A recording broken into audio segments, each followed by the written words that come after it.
It's a joy to welcome you all today uh, to this final LSE Anthropology tribute seminar to dear David Graeber. For those of you who don't know me, I'm Alpa Shah. I'm a professor of anthropology here in the department. I'd like to begin this last session by thanking you all for the amazing solidarity you've shown throughout this term. It's been really uplifting to see so many people log in, not just 1 week, but every week for the last term and from all over the world.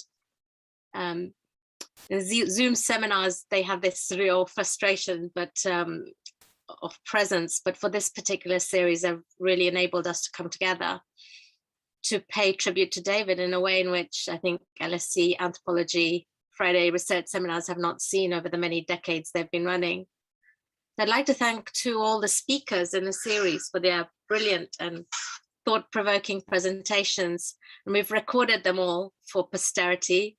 They're available on YouTube, and the journal Focal has just begun releasing the scripts and accompanying videos as a special feature too. And I'd also like to take this last seminar to thank all my co-conspirators, Matthias Palkmans for running these Zooms with me, Julia Ongaro, Megan Laws, and Becky Bowers for brainstorming the series and co-editing the Focal blog based on it, and Renata Todd in the department, in the admin team here in anthropology. I think what's been particularly what's been particularly fascinating for me to realize in organizing and sharing these series is the range of David's writings, which was phenomenal, but also at the same time, I think that what this seminar series has revealed is a consistency in what he argues, and that is kind of equally amazing. Perhaps this was like most evident in reading Fragments, which we discussed 2 weeks ago, against the newly published Dawn of Everything, with which we began the series. And to realize that 17 years ago, David had kind of charted some of the core theoretical and political arguments, which he followed through till the end of his life. Today, we turn to Bullshit Jobs, David's last published book before he passed away, and one he also wrote while he was here at the LSE. Again, many of the ideas are already there in the Utopia of Rules, the discussion of which we cancelled last week because of strike action. Bullshit Jobs started off as a very short essay published in 2013 in Strike magazine. It's called On the Phenomenon of Bullshit Jobs. And this essay hit a core nerve amongst readers in Europe and North America, where it went viral. And dozens of translations were produced, and the essay became the basis of a YouGov poll. And David's literary agent and publishers decided a short book would do well.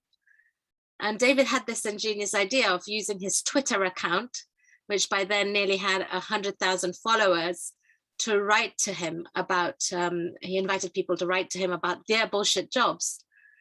And so hundreds of these confessional testimonials poured into this Gmail account that David had created for the book. And David went back and forth with some of those who wrote in.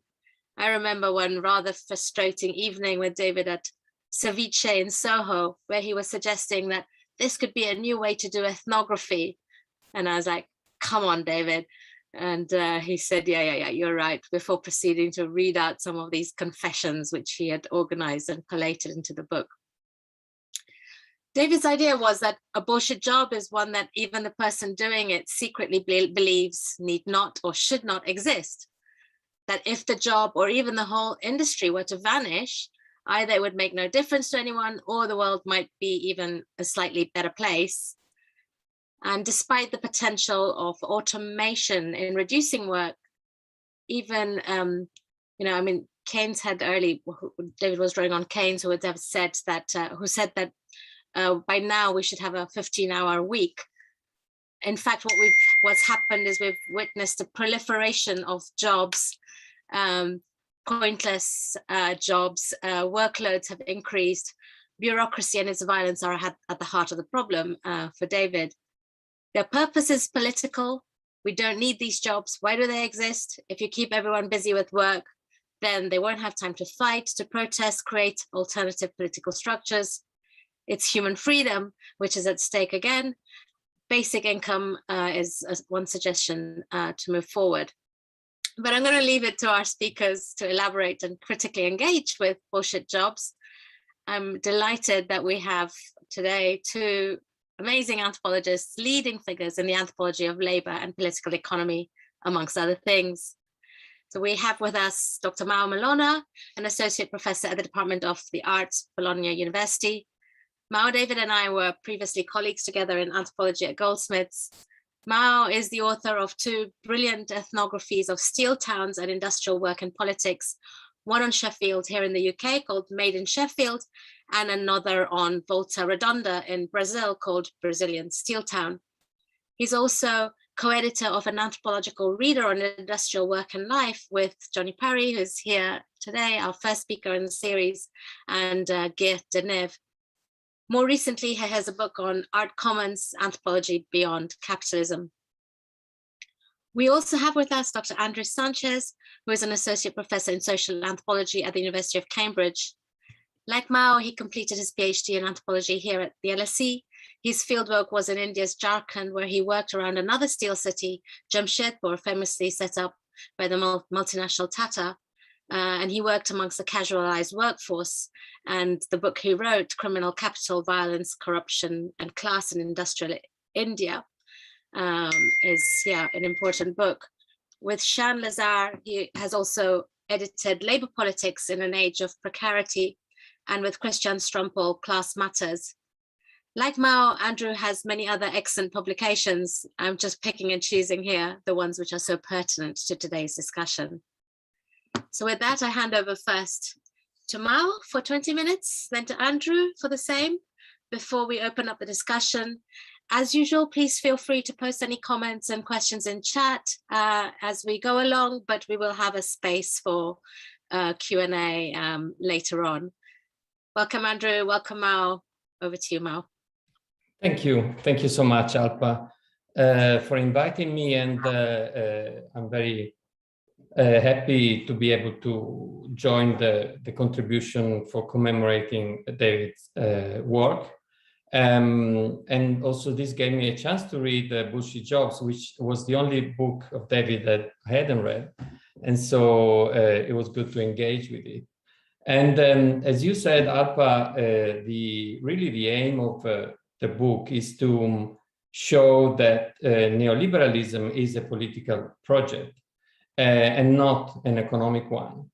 And in fact, that unlike classical capitalism, which was all about profit and economics, financial capitalism is inefficient and is bureaucratic, if not violent, which was partly the theme that he discussed also in the Utopia Rule. And so with this book, which, as you said, is an extension or re-elaboration of the original argument on strike, it wants to make us understand and address probably a wider audience that capitalism is a system that we produce every day, and that if we decide so, we can decide to produce a different system. And he also offers, as you said, some suggestions, including the universal basic income, which is really a system of eliminating jobs altogether. So let me first start with the difference between bullshit and shit jobs. Bullshit jobs involving are those jobs that involve to be paid for someone else, either on wage or salary basis. Jobs that are so, David say, completely pointless, unnecessary and pernicious that even the employees cannot justify their existence. They're jobs of smokes and mirrors. Normally they're white-collar jobs, so they're full of perks and they're full of status, of honor and prestige. But those who perform them know that they are in fact pointless. But they have to pretend that their job is important. So in fact, bullshit jobs are also based on falsity and pretense. And as he says, the lives of bullshit workers are based on lies. Whereas shit jobs are the opposite. They are jobs that are needed, but they're not well paid. They are of benefit to society. They are blue collar and paid by the hour. They are dignified but meaningful. And typically, they are the reproductive jobs of looking after people, which involve care, empathy, and emotional labor. And those two series of jobs cut the private and public divide. Particularly, David sees 5 categories of flunky bullshit jobs. The first, the flunky jobs, which exist only to make someone else feel or look important. They are the servants, the clients, the sycophants, the entourage of those at the top of the feudal retainers. David writes, quote, "Imagine that a crowd of indigent runaways, orphans, criminals, women in desperate situations, and other desperate people gather around your mansion. The obvious thing to do is to slap a uniform on them and assign them to minor tasks to justify their existence.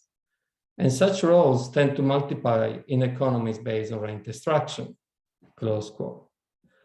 Flunkies are modern version of servants and maids, which David notes have disappeared in the North Atlantic world. The second category is that of goonies.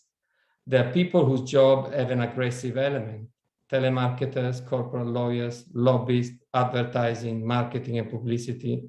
The goonies are normally always dissatisfied, even if their salaries are around 100,000, 200,000 a year. And then there are the duct tapers, IT workers inputting information to Excel spreadsheets, programmers who make hardware compatible, or the female administrative assistant who end up doing a lot of work for their bosses, their affective labor going to soothe the ego of men.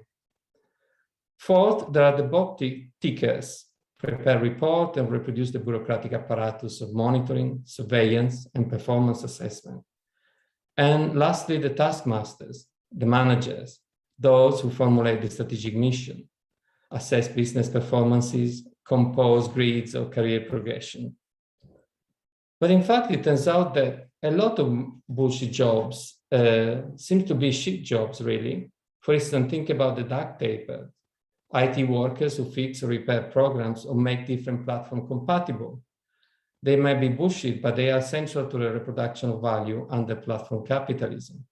For instance, the workers of the Amazon Mechanical Turk, a crowdsourced platform for so-called, quote, human intelligent tasks, end quote. That is small and alienating digital work.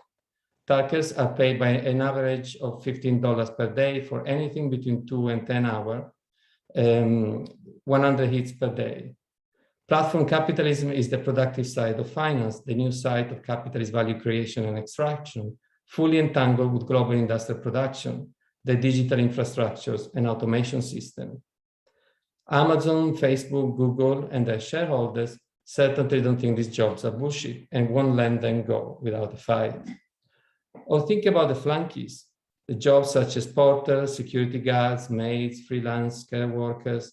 These are really shit jobs, which are neither blue collar nor white collar, which pertain to an unregulated service economy, which also proliferates with the proliferation of finance. So the confusion here seems to stem from the slightly depoliticized focus on work rather than on labor, which discount the social relations of production. There is the field of negotiation, articulations, and struggles around which some human actions are deemed to acquire more value than others, and underpinning the social construction of skills, tasks, and actions as building blocks of the whole ritual edifice of bourgeois microeconomics.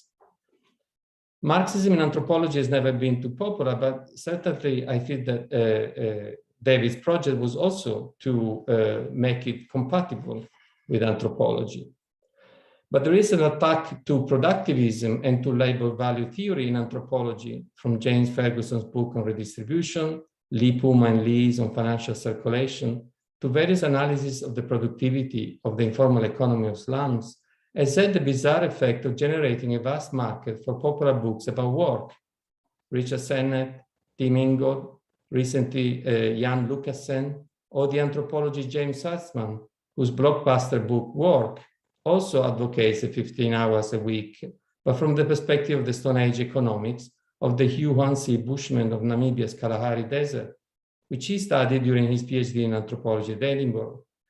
But now he has set up his own consultancy, Anthropos Limited. So Marxist labor theory of value says that capital is political and economic construction that systematically undervalues and exploits those actions that are attached to a wage relations, which itself is a form of human devalorization. It is not the content of the action that matters. It is the relationship of production that does, both at the local and the global levels, in the entanglement between finance and industry, centers and periphery, which generates complex entanglement of bullshit shit and shit jobs. David's argument that the economy of late capitalism is economical assumes that capitalism, at least at some point, was about economics rather than power, and that the economy or capitalism can be fixed morally or productively with an efficient worker reorganization, and that this reorganization consists in sorting out which jobs are more important than others. First, reproductive jobs are more important than productive ones, productive from the point of view of capital, obviously. But when you look at this classification, nearly all jobs are reproductive.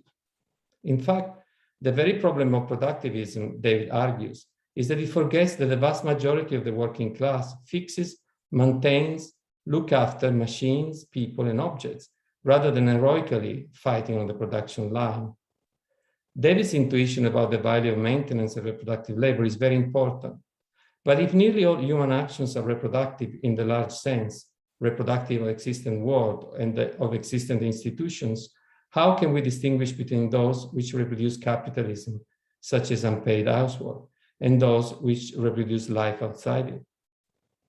Instead of looking at the value of how the value of work is socially constructed to the wage relations or to other relationships, David considers the degree of satisfaction afforded by different work, tasks, or actions.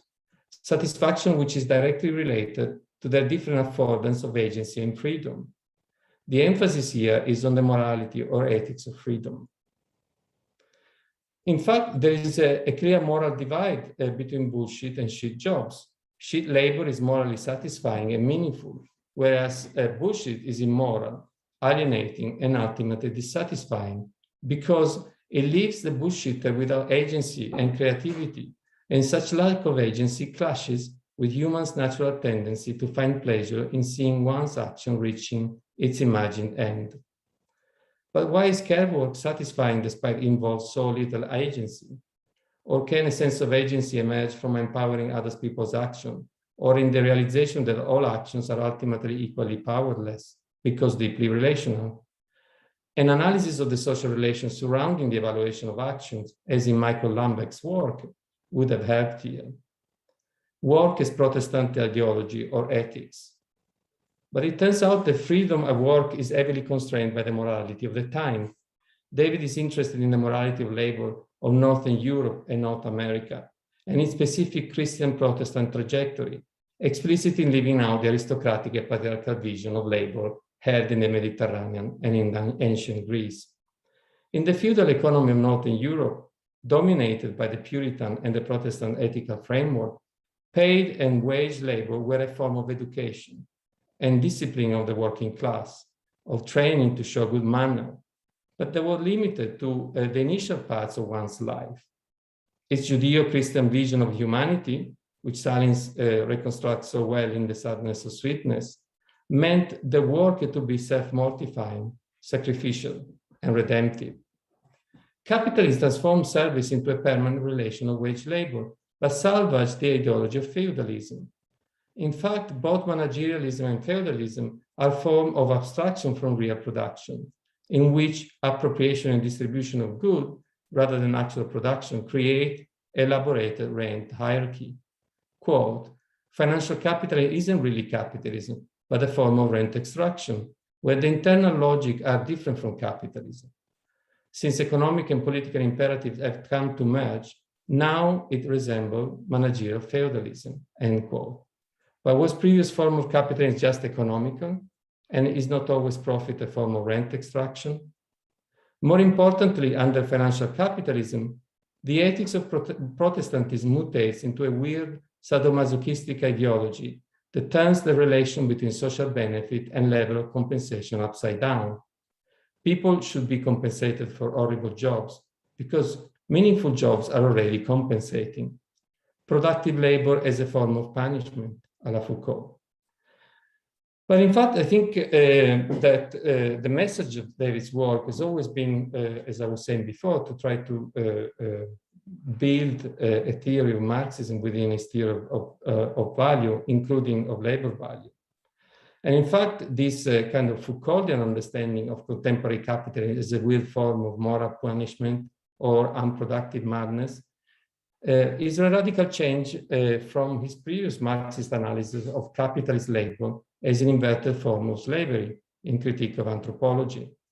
His argument of the historical entanglement of capitalism and slavery was part of a broader reflection on structural Marxism, system theory, and the political economy approach in anthropology, but which was compatible also with the radical Black Marxism of Cedric Robinson.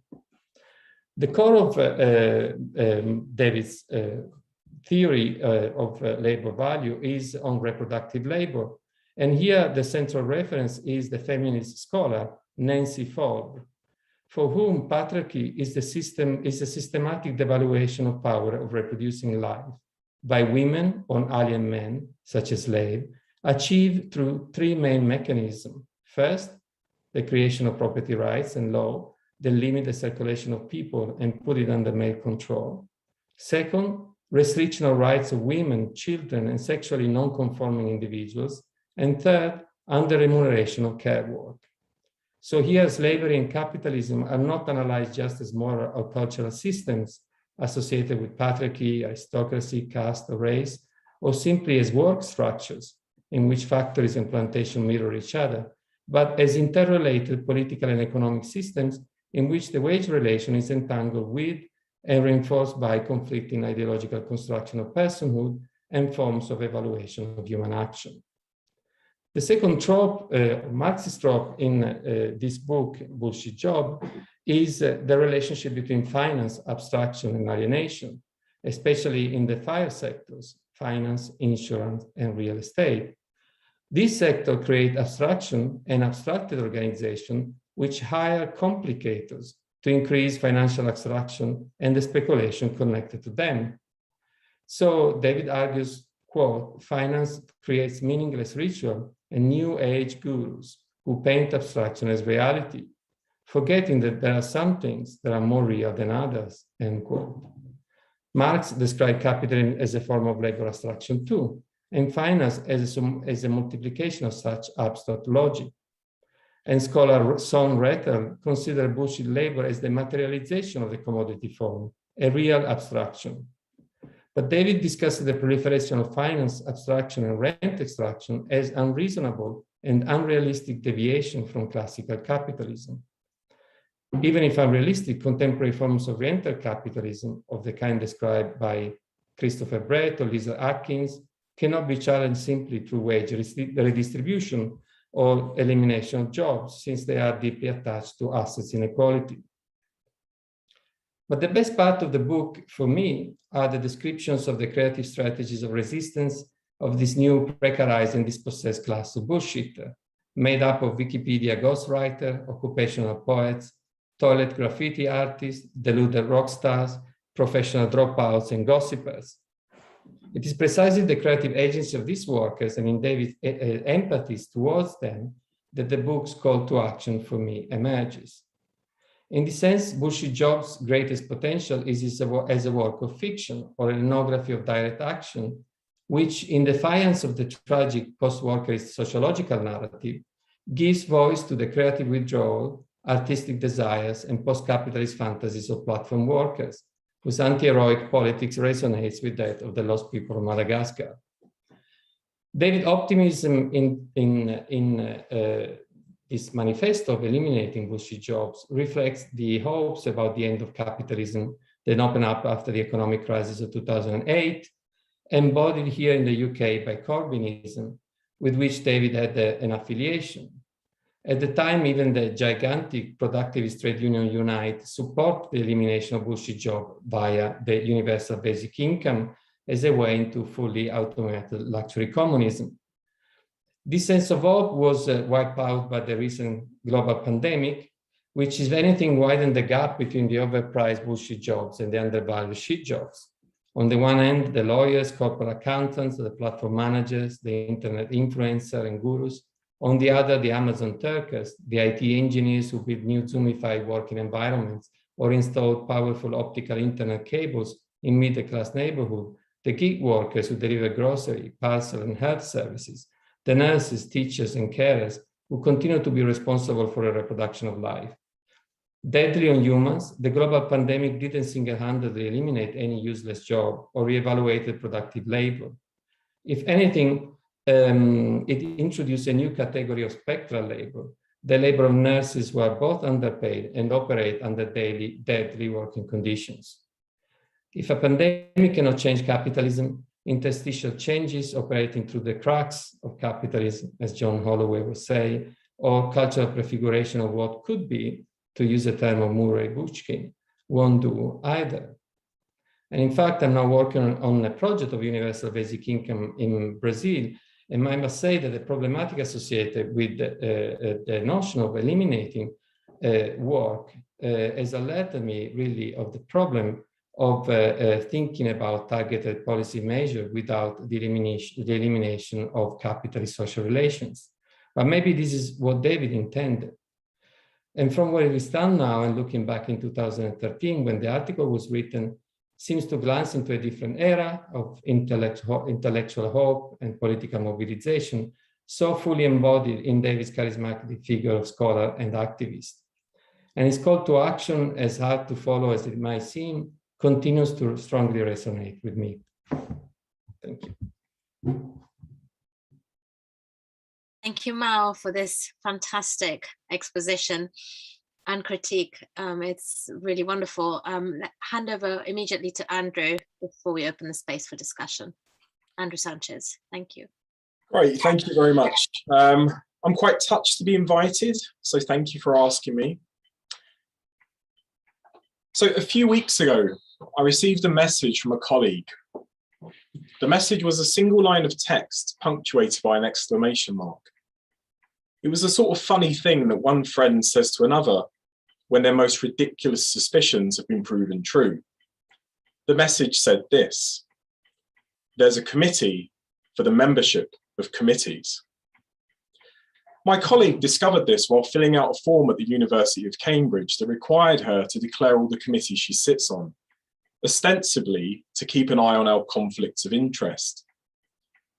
I had to complete that form too because I'm a trustee of the university. And one of the things that that means is that committees play a very substantial role in my working life. Too substantial, in fact. At the time of speaking, I sit on about 20 of them. I spend hours per month sitting in one committee, checking the minutes of other committees that I also sit on. Sometimes I write reports that are technically addressed to myself. This is not the satisfying and intellectually curious life I imagined when I decided to become an academic. It feels to me like I'm trapped in an Escher picture, walking endlessly up and down a looping stairway to nowhere. So of course, there would be a committee for committees. That's what happens when you have so many committees. Like so many aspects of human social life, Graeber has an idea about this experience. It's an idea about that feeling of wasting your time on tasks that are just not worth doing. The idea is called bullshit jobs. It says that most of us spend our time doing jobs that are unsatisfying and which serve no real purpose for society. Graeber says that capitalism has given us these jobs to keep us all busy. The Bullshit Jobs book was adapted from an essay published in Strike magazine. One of the most memorable arguments for that essay is the claim that there's an inverse relationship between one's salary and the genuine social importance of one's work. The more important you are to society, the less you get paid. During the COVID-19 pandemic, Graeber was proven correct when lockdowns prompted many nations to categorize some people as essential workers without whom society would collapse. If you had to go to work, then you were genuinely important to society, but you probably didn't get paid a lot for being so. This idea maps very well onto Graeber's vision of a world of dockers, nurses, and rubbish collectors, ranged against all the management consultants and people sitting on pointless committees. Like so much of Graeber's work, the essay made me question why we do the things we do. In the true spirit of anarchism, the work was essentially destabilizing, which means that it revealed the injustice and weakness and farce of the existing social order, and it showed the possibility for change. As I once heard Graeber say in a 2010 London teach-out shortly before a riot, ideologies of power are like the glass windows of a jewelry store. They tell you to stay in your place, but if enough people smash them, it becomes clear they were always just glass.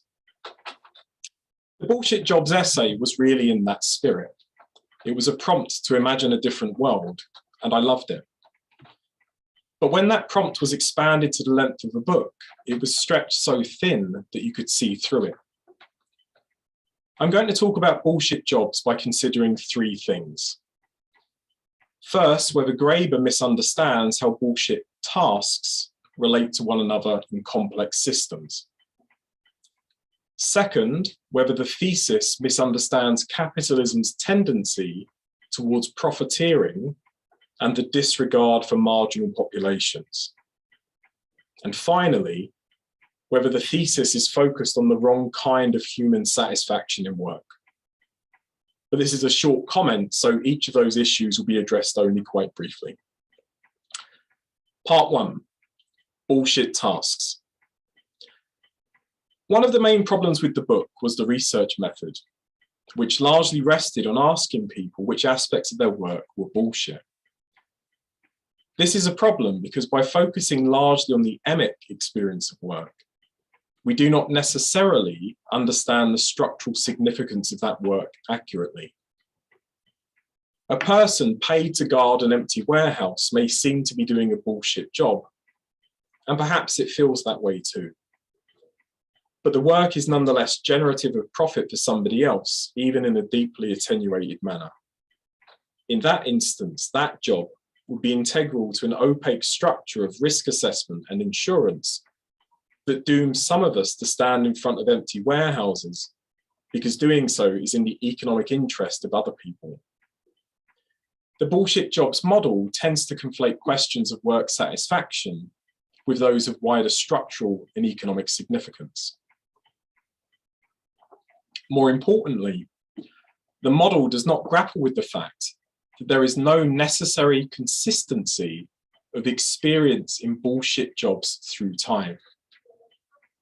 The model implicitly rests on the assumption of a continuous temporal imagination of work, where satisfaction is to be had all the time or not at all. That's not how work functions. And it's especially not how bullshit box-ticking work functions.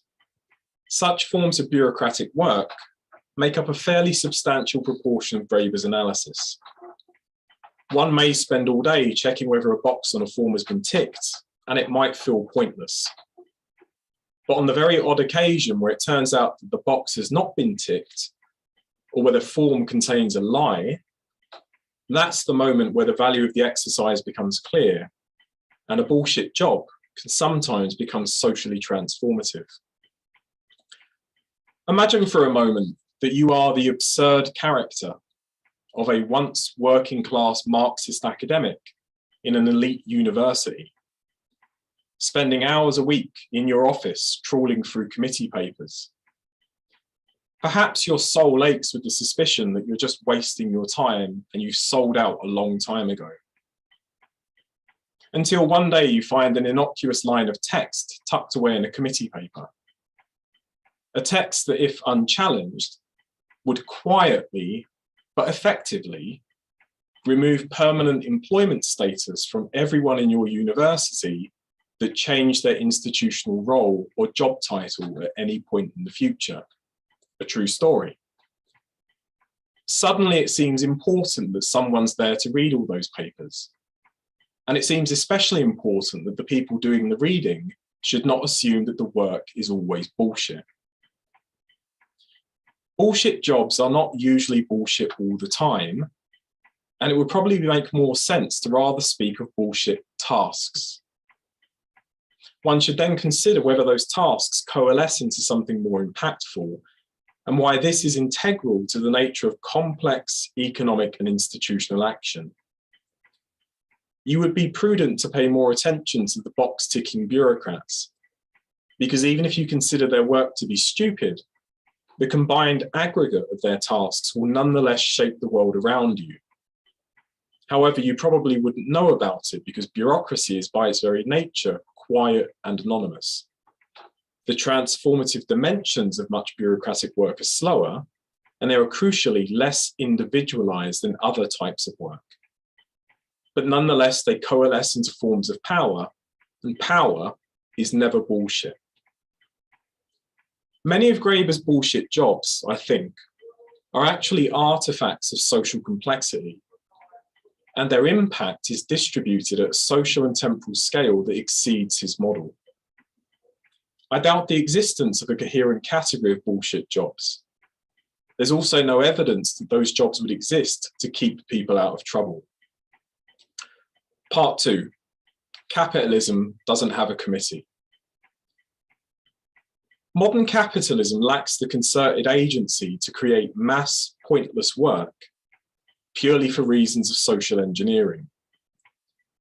Principally, it strives towards the economic exploitation of mass populations and is content to abandon those that it cannot readily exploit. Graeber says that the only societies that used to give people pointless work were state socialist ones.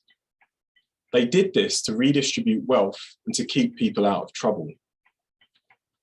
However, he argues that in the late 20th century, increasing mechanization and the shifting of production to the developing world left much of the working population in wealthy capitalist societies with nothing to do. That population was a threat to the established social order and needed to be given bullshit jobs to distract them and to tire them out. This claim is incorrect. Neoliberal capitalism doesn't have a committee. It certainly doesn't have the type of committee that engages in a coherent and effective global endeavor to stop us from sliding into thoughtful idleness. Some people would like to believe that neoliberalism doesn't exist at all and is only conjured into being by left-wing social scientists. Those people are wrong. There are explicit packages of policies, reforms, professional networks, and ways of looking at the world that make neoliberalism a real thing, and neoliberalism is a technology of governance. But still, neoliberalism does not have a committee. I appreciate anthropological attention to the discursive and moral life of neoliberalism, and I've written about how neoliberal actors may sometimes feel that they're doing good in the world. However, for a structural analysis, like bullshit jobs, what really matters here is the core motivation of capitalism, which is still profit. The notion of a world of pointless employment that does not exist to make money simply does not fit with what we know about most of economic life. More broadly, there is the lingering issue that capitalism appears untroubled by the fact that plenty of people in wealthy societies have not been given pointless work. If I can be permitted to stick with the anecdotal style of bullshit jobs, here's another example to illustrate my point. I was raised on a British council estate where a good proportion of people were completely without any form of work. Some of those people tended to get into trouble and aged into lives where they harmed themselves and others. Feasibly, those populations could be imagined as a threat to social order, but the committee was untroubled by that possibility. Capitalism was happy for our families to live on state benefits for many years, treading water just below the poverty line, sliding into depression and violence and substance use. Although the hateful notion of a chav underclass suggests otherwise, in my experience, people in those environments often have a critical perspective on how the world works. and sometimes they try to do something about it. It was in just such an environment that I was radicalized as a young teenager and grew into the person that wrote this essay. Now, this personal example is perhaps a little cloying, but the fact remains that there are just too many people left behind by the Bullshit Jobs Committee that the idea doesn't make any sense. Or less anecdotally, we might consider populations truly at the acute end of the social marginality spectrum. Those apparently expelled by capitalism as if they are somehow worthless, condemned to lives of floating marginality, living in refugee camps or prisons, standing by the road at labour markets waiting for a gig that just never comes. It's mistaken to see those populations as lacking in creativity and will, but it's also really mistaken to not recognise those populations as sources of economic value for capitalism. Philippe Bourgois' work on predatory accumulation shows this, as does much older thinking on the prison industrial complex. It turns out that those allegedly dangerous populations are still worth something to somebody. If this were not so, then marginalised communities would not be beset everywhere by landlords, credit agencies, racketeers, brokers, and for-profit providers of social and justice services. Capitalism has not found ways of giving dangerous populations bullshit jobs to keep them out of trouble. Rather, capitalism is all too often immune to the trouble that those populations might cause. And indeed, it routinely finds those populations to be a useful area of exploitation and value. Part 3, what isn't bullshit? When Bullshit Jobs discusses how people feel about their work, it rests on Graeber's theory of value, where action that is meaningful is that which is socially productive. I'm a fan of Graeber's theory of value, but his reconfiguration of it for a discussion of work tasks is not quite right. For Graeber, work is socially productive principally when it cares for the world.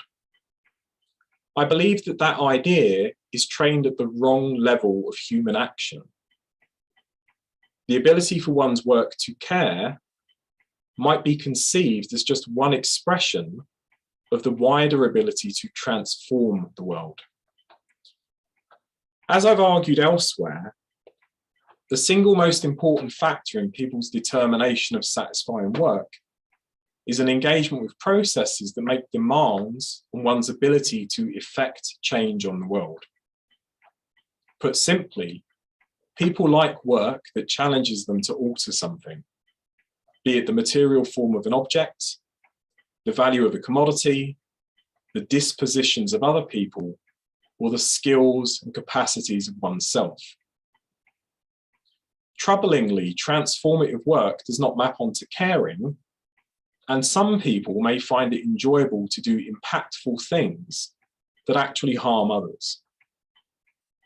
More broadly, transformation is not restricted to an impact on human relations alone, and is not restricted to making a lasting contribution to social life. So I've spent my working life talking to people about their working life. And because I'm an enthusiast, I tend to do this even when I'm not actually working. My experience is that there are many jobs that I would find pointless to do myself, but which other people don't. And that's because they've generally found a meaningful, transformative dimension in their work that would elude me. And as a consequence of finding that transformative dimension, they might find it satisfying to manage IPOs, trade stocks, or write advertising copy. The transformative action of work needn't happen in an instant. And indeed, it often takes lots of people working together to make it happen at all. People are generally smart enough to know this, which is why the daily grind of bullshit tasks doesn't necessarily translate into a wholly bullshit job. every now and again, the box hasn't been ticked properly, and it matters.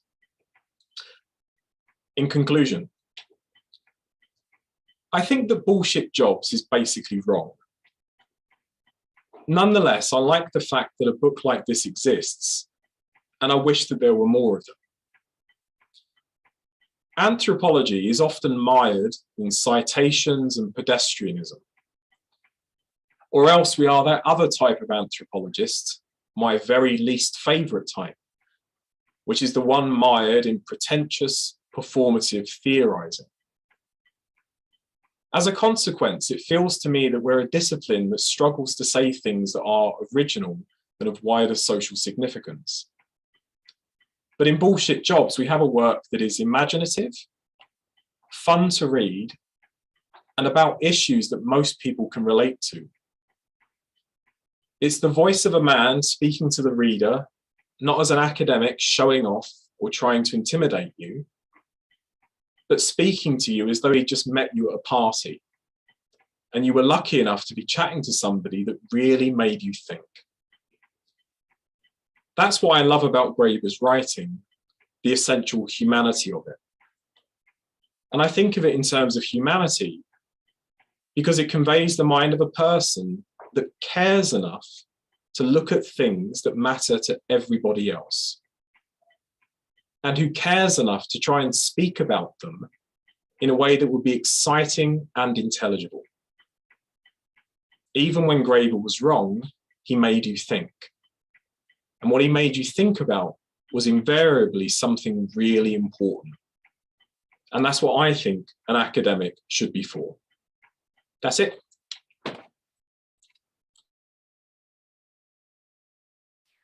Brilliant, absolutely brilliant. Both of you were just fantastic. And we've had really powerful critique, but also, giving David, due respect and credit through that critique. It's been brilliant. I'm going to open up the floor for comments and questions. Does anybody have any? Please raise your hand or use the chat function. I see we have Mailim Zhao.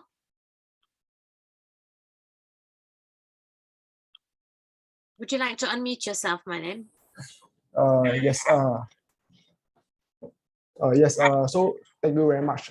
So my question is, throughout this session of the seminar webinar, it reminds me of American anthropologist Clifford Geertz put in human are animals attached to a web of meaning created by themselves.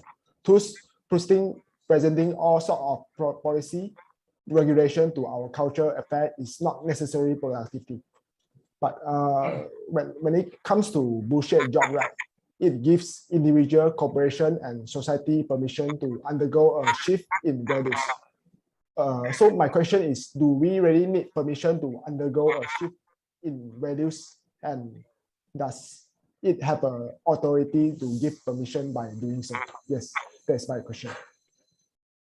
I'm really terribly sorry, Mailim, but I wasn't able to, because of the internet interference, I was not able to hear your question totally, but maybe our speakers have heard it. Yes, Mao seems to say yes. Yeah, I mean, what I got is whether we should have permission to challenge bullshit job, and who should give this permission. And yeah, I think it's about. I don't have a very specific answer, I must say. I mean, I think that what David was trying to do is to make us aware that each of us has a possibility to challenge, basically, the way in which every day we reproduce certain systems of power. I think this is was a very important message, and not so much as a way of giving permission to someone, but as a way of empowering, let's say, people, as Andrew was saying, making them understand that they were themselves intellectual. They didn't need intellectuals, let's say. Thanks. I I've promised the room full of PhD students and postdocs that's labeled Charlotte, and everybody's gathered together in one room today. I've promised them a space to speak. So please, yeah, do unmute yourself when you're ready, because I can't see your raised functions yet. Rebecca, first you, and then Claude, and then I'll come back to the PhD room. Hi, thank you. Yeah, I'm here also with a group of students from the University of Sussex studying the anthropology of work and labor. And because our teaching was scheduled at this time, we haven't been able to be, or I haven't been able to come to any of these sessions about David's work. And I have to say, I'm realizing now, and particularly with those final comments from Andrew, that I probably, having missed out on this, have not processed a lot of personal feelings about David's loss. And yeah, Andrew sort of brought that to light for me a little bit there. And I think, I mean, I guess I am going to respond to specifically to what Andrew was saying, which is that that I do, what I find both useful and difficult about the concept of bullshit jobs really comes down to this issue of humanity and like how it helps us think about humans at work and our relationships with one another and how we value one another's work. Because obviously, when it comes to the essential workers, and I think Mao was talking a lot about this, we all want to stand in solidarity with essential workers. We all want to stand in solidarity with workers who are doing important work that is low paid, that is the work of cleaning and caring and all of these things that David's drawn attention to. But my question is really like, what is the potential or the mechanism for solidarity over this issue of bullshit jobs? Can you hear me okay? I can hear a weird feedback. It is okay. Okay. You know, amongst those who, within the places we work, we might perceive as doing bullshit jobs that are requiring us to fill out a lot of paperwork we don't see the value of. We'd rather spend our time in what we think is more useful work with students or whatever. And this came home to me really strongly the other day. One of my PhD students was emailed, and some administrator said, you haven't filled out online how many meetings you've had with your supervisors over this amount of time, and you need to do this. And I responded to the student with an email saying, I can't tell if this is the most caring, wonderful email to get, like they've noticed, you know, have you been engaging with your supervisors and trying to make sure you are, or is this just absolutely absurd and infuriating and taking up all of our time? And unfortunately, I don't know how, because I didn't see a BCC, it went to that administrator who then came back to me. And then I felt like awful because I was devaluing very openly this person's work. So anyway, there's much more I could say and I won't, but I just wonder, like, where is this potential for solidarity that's not about scorn towards people, you know, within these roles? Thanks, everyone. I appreciate it so much. Alpa, can I respond to that? Andrew, please do. Yeah.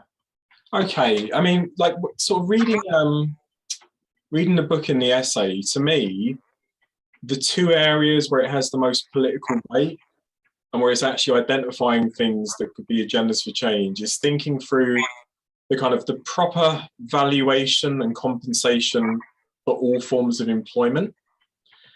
And then secondly, thinking through that kind of basic issue of kind of whether or not people are overworked and so on and so on. So, I mean, that kind of example you've had of the administrator, the kind of HR person, so on in the university, there is an undercurrent, and I'm sure it's unintentional, but there's an undercurrent in the bullshit jobs essay in particular of like being slightly sneering to that kind of work.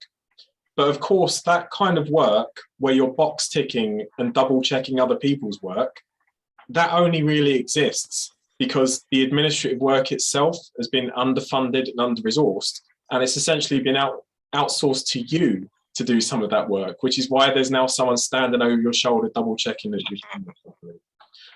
So I think actually, like a lot of these kind of issues, they really do come down to, as I say, like the proper valuation of work and also kind of questions of workload. So that example I was given in the kind of comment of me sitting in all those committees and sending all those emails, yeah, it does kind of feel like that's not what I'm supposed to be doing. I'm supposed to be writing comments like this, teaching students. But it's the it's the fact that the administrative service is so under-resourced, which is what ups my workload with things like that, right? And I think that's presumably that's an experience that almost anyone working in a university right now. Thanks, Andrew. I think lots more to be said on that one. Yeah. But over to Claude and then Fuad, Michael. I wanted to very quickly comment on that. Sorry, saying that I think that David popularization of Nancy Fobb issue of reproductive labor and the making of people, that is a very important issue to as an agenda that's been popularized. I think it's a part of the solidarity, and I didn't think that David was not in solidarity with most of actually the interviewees. In fact, they came forward to David. So I think that was actually a project of solidarity. I read a lot of solidarity in that descriptions. Thanks. Claude and then Fuad, and then Michael. Thank you very much for the talk. And I would like to just curious about how the bullshit job can be reread in the context of COVID-19 pandemic, because I think like it's very crucial, because there were a lot of people who have been like immediately looking at the pandemic and the crisis as a critique of capitalism. But I wonder how this pandemic crisis has already restructured perhaps or reconfigured the order of labor system, whereby from which the health of capitalism is reliant no longer in labor time, but in the extraction of labor, or say, precarities and non-entityness of labor work. Thank you very much. Thanks, Claude. Mao, you addressed this in your presentation. Would you like to elaborate? Yeah, I mean, to me, what is extraordinary is that it did actually reflect David's argument, which is that it's really extraordinary that nurses, despite the fact that it was really clear that their work was the most important in society, they were not offered pay rise, and in fact, they apparently are the category of workers are most indebted in the UK. So that is extraordinary. That shows that really there is some kind of will to actually keep underpaid reproductive workers or workers that do reproductive labor. And the second thing that I was saying is, yes, I think that there's been an increase, I think, of the gap between, let's say, bullshit job and shit job. So there's been an increase of people working on, let's say, either remotely or as Andrew was saying, in kind of doing a job that requires presence, despite the fact that the pandemic is still ongoing. So on the one hand, it makes present, face-to-face job more dangerous. On the other hand, also increases the kind of Zoomification and the digitalization of work, which is also another side of inequality. Yeah. Yeah, questions, Andrew. Can I invite Fuad, and maybe you could take, if you want to address the last question, you can in a response later. That's fine. I'll address it. Albert, I'm getting a hell of a lot of feedback. I don't know if someone's got their mic on that they could mute, or if it might just be me, right? No, I am as well. Today the internet seems to be really bad here too, but Fuad, maybe Matthias, can we check if there's anybody on? I am checking, but I don't think that's the issue. Okay. Fuad, over to you. Yeah, I mean those interventions were fantastic. And I guess I just have sort of a couple of thoughts in relation to then where the conversation has gone as well.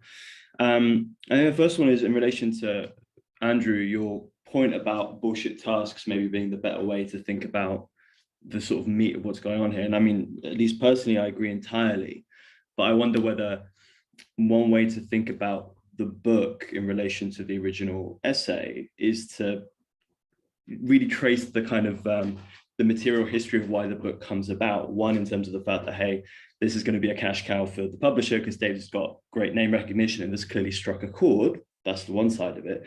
But then the other side is that all of the research in relation to the book is creating this Gmail account where people who have read the essay fundamentally then come in with their own perspectives on their own experience of work, which is the emic component, right? And so in a way, I wonder whether the fact of it being called Bullshit Jobs is itself the intervention, right? Because in the best way of all David's work, really, particularly the explicitly public-facing stuff, right? It strikes a chord, and somebody who maybe had a sense of alienation, inchoate as it was from what it was they were doing, suddenly has a mode of recognition which feels to them to some degree agentive and allows them to, if nothing else, produce this account. And in the broader ferment in the UK of sort of Corbynism, etc., like what Mao was saying, that's the kind of avenue of solidarity that existed for a moment, right? And the sort of space for political action, which was this recognition then feeding into broader strands of collective action,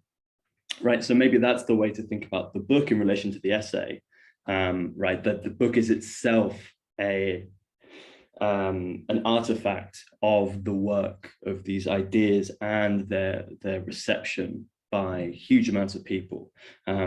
So yeah, I guess tasks, I agree, I think it's better in terms of actually explaining what's going on an analytic level, but maybe Bullshit Jobs had its own sort of function in relation to its political messaging. And then just sort of briefly, again, picking up on something else that you were saying, Andrew, in terms of the fact that these are the sort of experiential emic level ways of understanding your role, and at a structural level, other stuff's going on, right? And there are ways in which this is in fact producing well, in the economic interest of somebody, not you. And it put me in mind of going back to the first of these sessions, Johnny's comments on lost people and the fact that there is no broader structural analysis on those terms. The political economy is absent from the book itself. It's about these emic narrativizations of how people understood what was going on, and the sort of deeper and more recent histories of slavery and the moments afterwards in Madagascar. And it did put me in mind maybe that, although I think, or at least from conversations with David of my own, that he clearly saw the various strands of his own work as really quite fiercely integrated, and Apple was saying the same in terms of things from fragments showing up again in the most recent book, which is definitely true, right? But I wonder whether maybe from not David's perspective, we can see an interesting split between the more explicitly ethnographic work, between the Madagascar work, Bullshit Jobs, if we want to call it an ethnography, and maybe even direct action, and then the more anthropological in terms of generalizing longer, deeper history works, which do not take as read particular forms of emic perspective. And I wonder whether with the emic perspectives, certain aspects of David's interests come to the fore, which are maybe less structurally inclined, whereas in the other works, maybe even the Production Inside Out Marxist slavery essay that Mao was talking about, we have a very different version of David at reception, even if for David the ideas were integrated. Just a few thoughts. Alpa, should I respond to that? Alpa? Yeah. Yeah, Fouad, I mean, I think you're absolutely correct. I mean, my sort of feeling on, if I think about Bullshit Jobs in relationship to the kind of, wider collection of David Graeber's work, it's a completely different type of book to the value book, clearly. And I don't think that's necessarily problematic. I think when the book came out, when I was speaking to sort of, people that are specialists in the anthropology of labour, a lot of people didn't like it. And there's a kind of a tone of snobbishness attached to it because it's not a real ethnography, to put that into kind of like triple scare quotes.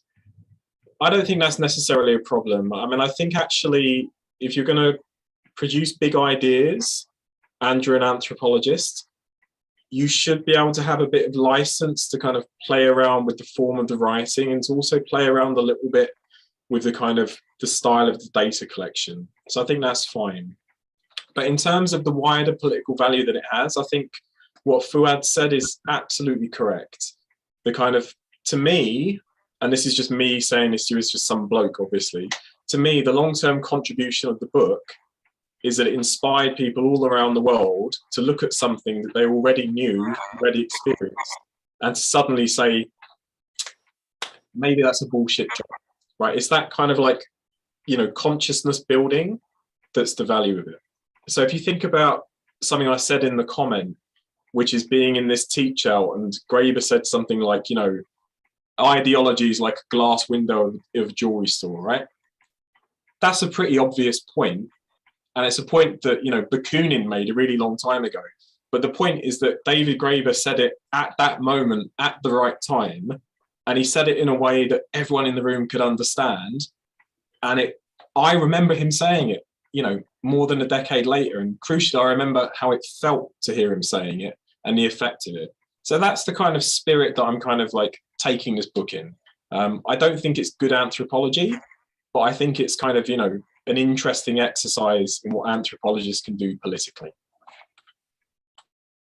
Thanks, Andrew. Yeah, for a really interesting. I would disagree with the split between David the ethnographer versus David the theorist, you know, but we can talk more about this later. I think it's a really interesting discussion. Michael, and then Hans, and then Chris. Yeah. Yeah, so I just thought there was a little bit of a lot of confusion in this book around, and it shows up as a discussion about, oh, the method, was it a proper ethnography? But mainly people say, well, is it a bullshit job if somebody doesn't believe it's a bullshit job? And the answer is, of course, according to David Graeber guys, is no, it's not a bullshit job. If someone doesn't think their job is bullshit, then it's not a bullshit job. And people kind of scratch their head, well, what if I think somebody else has a bullshit job? And if we try to relate that to David Graeber's theory of value, his theory of value, if we could kind of put it in short, it's a performative theory of value where every exchange that we make demonstrates the world that we want to live in. So that doesn't mean the two people who make the exchange necessarily agree. It's a performative theory of value. You're performing value in an exchange. And many people feel that, you know, might not agree with that, with what, you know, what the other person, sometimes people don't have the same world that they want to live in, but they might have an agreement with this exchange forwards my ends, this exchange doesn't your end. So if you look at a bullshit job, this is an exchange, right? And the exchange is between the employer and the person who is employed. That job is an exchange. So it performs the world. And some people who feel, when people make an exchange where the world that they have to perform is not one that they really agree with, they normally, if they could, they would change it. If they thought, well, this is bullshit, I'd get rid of this. I'd change this and do something better, right? And the way that those types of exchanges are maintained is through the use of violence and coercion. And so this is why the emphasis on spiritual violence is in this book. This book, I mean, I can't really speak to the ethnographies of work and all the larger structural theory, but at a rhetorical level, it kind of demonstrates that if the world that we want to live in is care work and concern for people, then these types of exchanges, many people collectively think socially useful production or caring for other people is something that's real. And David argues that in this book, and that some of these jobs are not. And he's typically relating people saying this is a bullshit job because it doesn't have socially useful production. But I mean, that's not what everybody feels. So I think if we look at how every exchange is performed by the people that performs a set of values by the people that make that exchange, then we can start to look at why this methodology of people should say what they feel, whether their job is bullshit or not. And if they feel their job is bullshit, then it's bullshit job to them. That means that the world that they want to live in is something that isn't like this. So that's what I think is missing from this discussion. I think you're right, but I think that's what that's missing from the book, in the sense that I highlighted Michael Lambeck's description of value of action as a performative space, and David also talks about it in value, but he doesn't in this book. So the reader doesn't get it, basically. Yeah. I also wanted to say that I don't think that the distinction between David ethnographer and David activist is very it makes sense, and not even in this book, but I don't want to take too much space about this. Yeah. Thanks.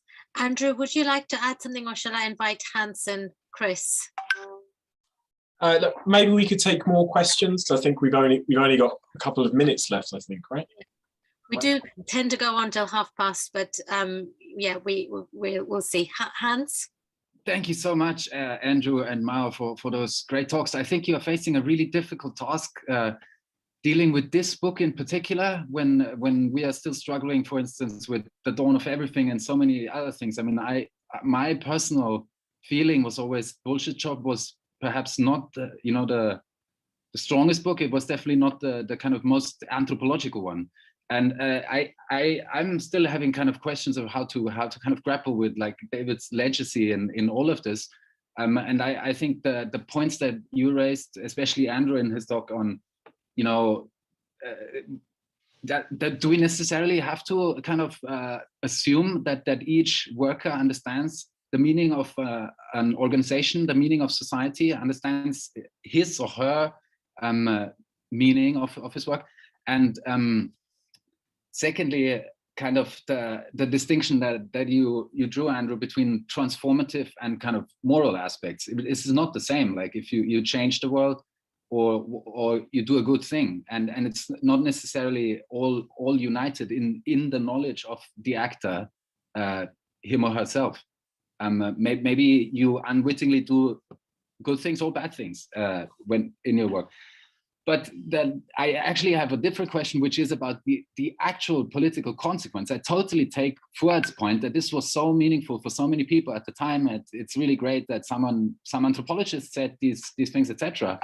But what did he actually recommend was something very concrete. It was universal basic income, and that's discussed in some detail at the end of the book.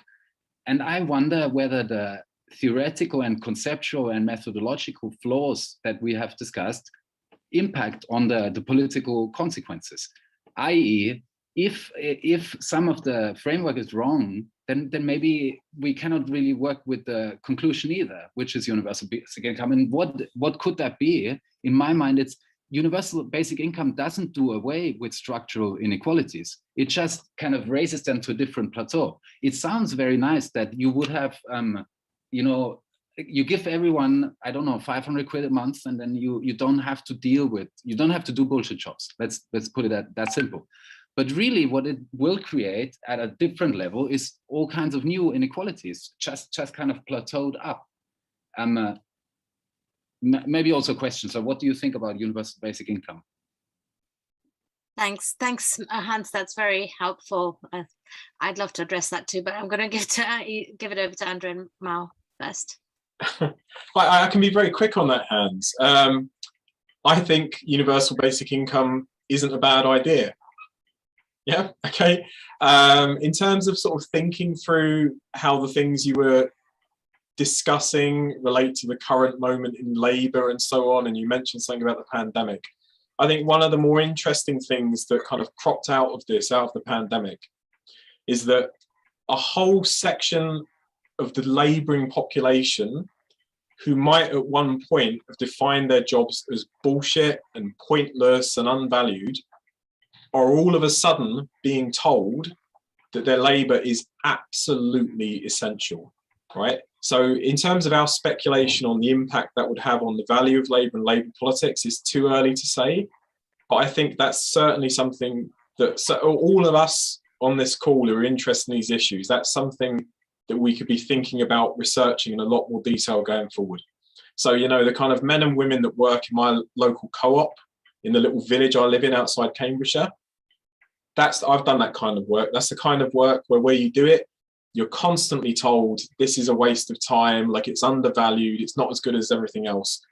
All of a sudden, you have everyone in the village coming in and kind of like, thanking you for your work, right? It hasn't translated into higher pay or better working conditions, but it must certainly have had an impact on how people think about work. I'm certain of that.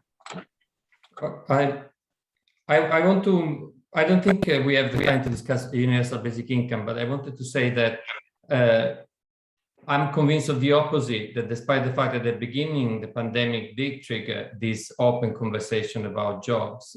In fact, we have the proof, I was saying, in the contract that was signed for public workers, and especially for nurses, that this is not the case.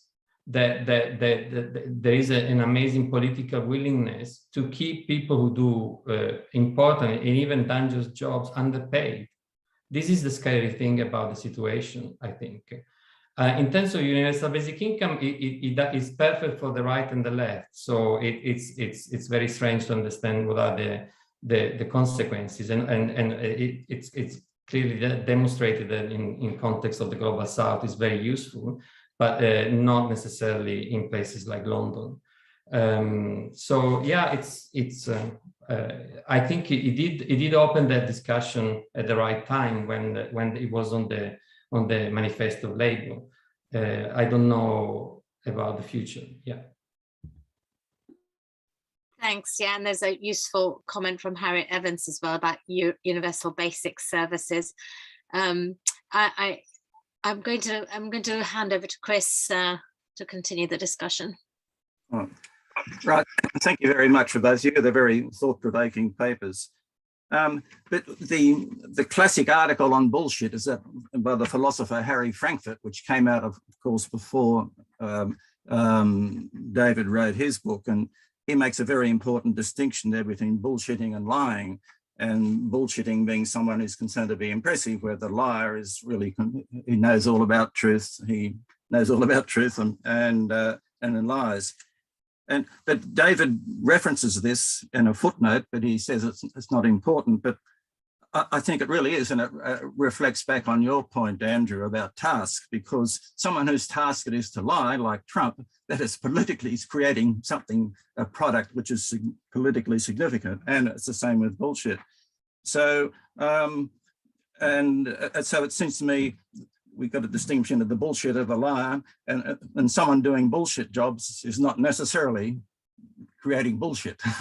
He may be, and at another level too there, anyway, I'll just leave it at that, the relationship between Frankfurt's work and David's rejection of it. And I think your very important point about tasks, Andrew.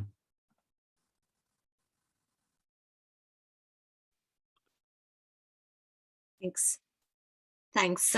My internet is completely unstable. I don't know if you can hear me. Oh yeah, okay. Yeah, Andrew, Mao, perhaps hand over to both of you for the kind of last comments, last words, or to take up what Chris said, or anything else you've missed along the way.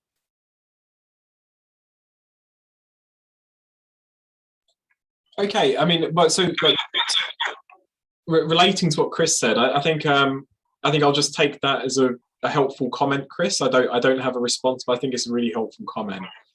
I mean, I'm not sure I have anything additional to add to this. I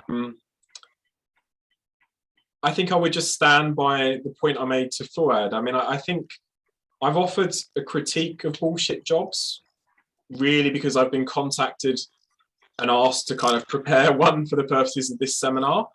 And if you ask me what I think, I'll definitely tell you what I think, and I'll try to do it as clearly as possible. But I really would stand by the point that actually the playing around with the form of the book, the idea that the research method itself could be making an interjection into how people think, I think that is a valuable contribution. Right. So yeah, I think I'll just reiterate what I said. I don't think it's good analytically, but I think it's a good exercise in thinking through the sorts of things anthropology could be for. Yeah. Thanks. Mao, would you like to add anything? Yeah, I have two things to say. First, that I'm quite skeptical of any approach to work. It's only about work and not about labor, which are two different things. And so any focus on task, on work, on single aspects that are not holistic or anthropological, I found it problematic. And that David was trying to avoid that in all his work. But the second thing is that, yeah, I think it's an interesting book to reflect about the role of anthropology in the public, and that there are times in which anthropology comes out and times in which probably it shouldn't, or it's not easy to come out in a way that doesn't compromise with what we do best. I think David at that time did something that he thought he had to do as a public intellectual, as an activist, and he did it also as a great anthropologist. Yeah. Thank you. Thanks so much. Thanks to both of you for this brilliant kind of wide-ranging discussion, exposition, and also to everybody that's been that commented, and not just today, but throughout this seminar series. And really want to thank everybody that's been coming along too, and all our presenters, several of who are here today. Okay, everybody, thank you so much.